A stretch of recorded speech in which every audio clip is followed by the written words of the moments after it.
Welcome to our channel. Today we how to download Confluence desktop and import pages from Markdown step by step clearly.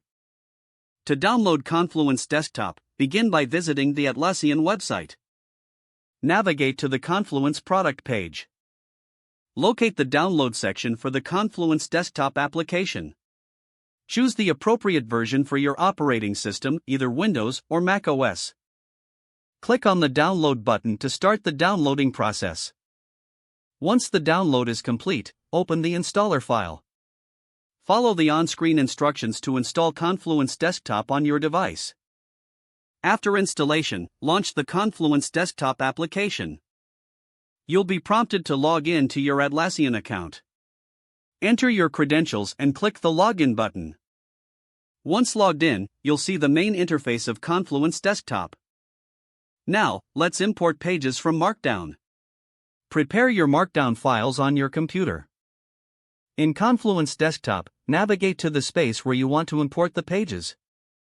Look for the Create button to start a new page. Select Import from Markdown from the options presented. Locate the Markdown files you wish to import. Select the files and click Open to initiate the import process.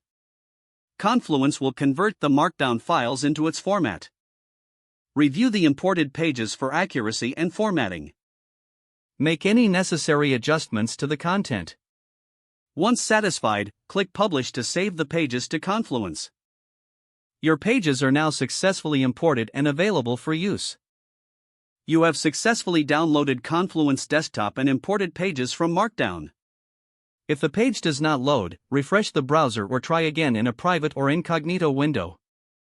Make sure you are using the correct email address, then retype it carefully to avoid small typos.